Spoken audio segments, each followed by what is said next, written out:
Well, hey there, guys. One of my most popular videos is one of them on the Chevrolet torque tube, drive shaft torque tube that I did. I have two videos involving that, one with installing the okie bushing and another just working on the torque tube itself. But I get a whole lot of questions and comments about it. There seems to be it seems to be wrapped in a cloak of mystery and confusion. Mystery and mayhem, as Kansas would sing. So I just thought I'd take a moment and address a couple of the most common questions I get.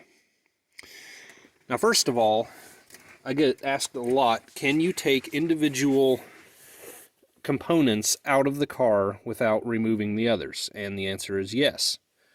You can remove just the engine without the transmission. You can drop the drive shaft and service the bushing and the seal or the U-joint or all of the above without having to do anything else here. And you can remove the transmission without having to remove the engine or the rear axle and the driveline. So let's talk about the transmission real quick. And this is what I would do if I had to replace a clutch only. I would pull the transmission out.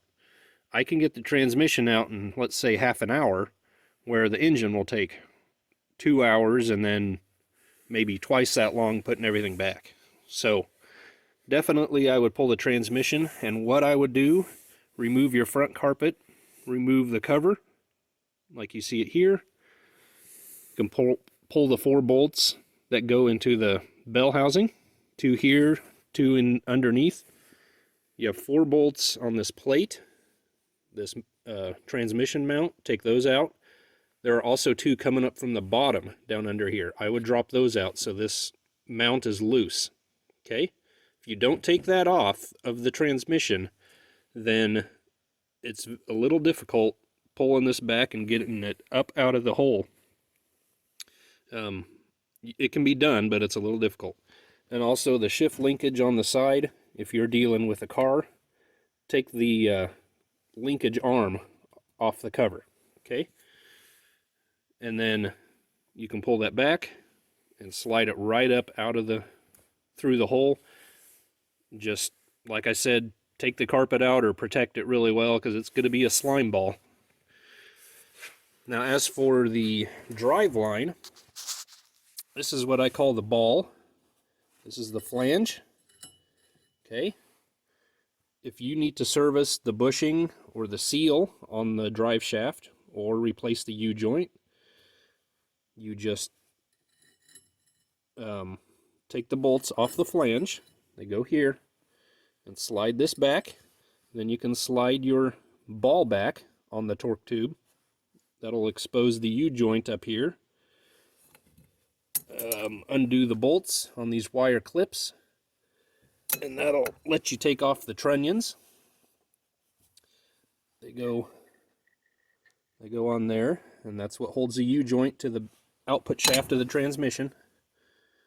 Then you can slide the yoke that the U-joint is in back on the shaft, as you can see, the spline shaft right there. And this is going to be hard to see. Okay, there's a cross bracket here, this grease ball of a thing here. That goes from this slotted bracket to this one, okay? Underneath the drive shaft when this is up. That is the lever or an arm for your parking brake. That's the equalizer.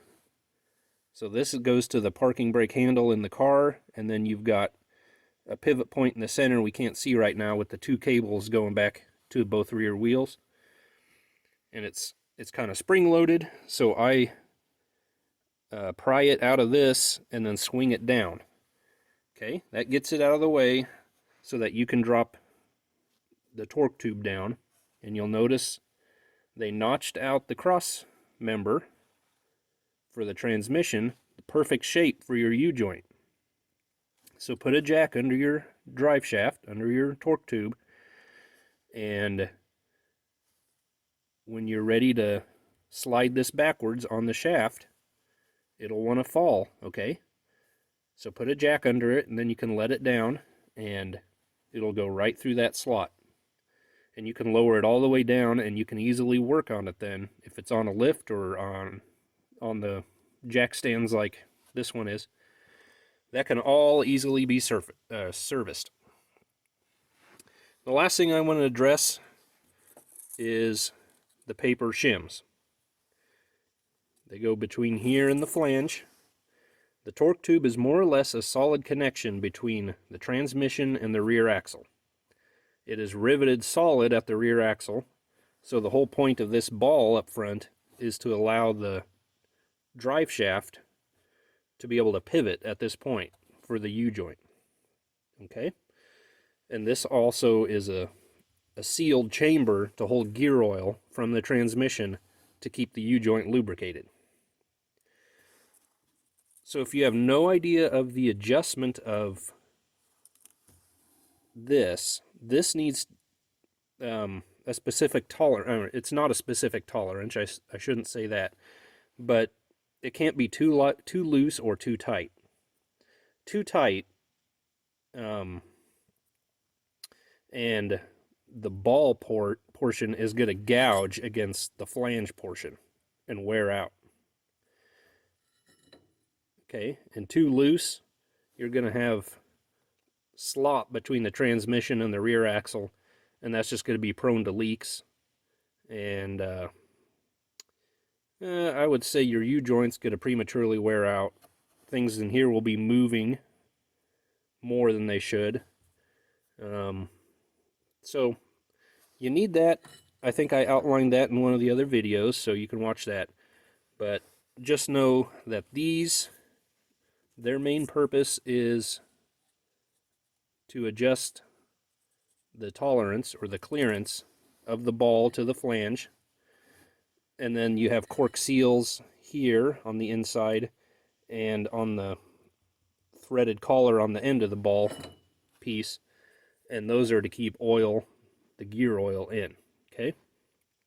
And then your oaky bushing seal, or if it's the original seal, that keeps gear oil from the transmission from going through the tube and reaching the differential.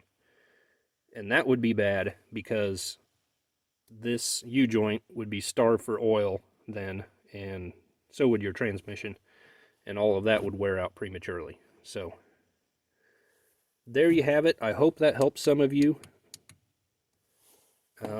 If not, continue to send me questions, and I will try to do the best I can to answer them. Bye-bye.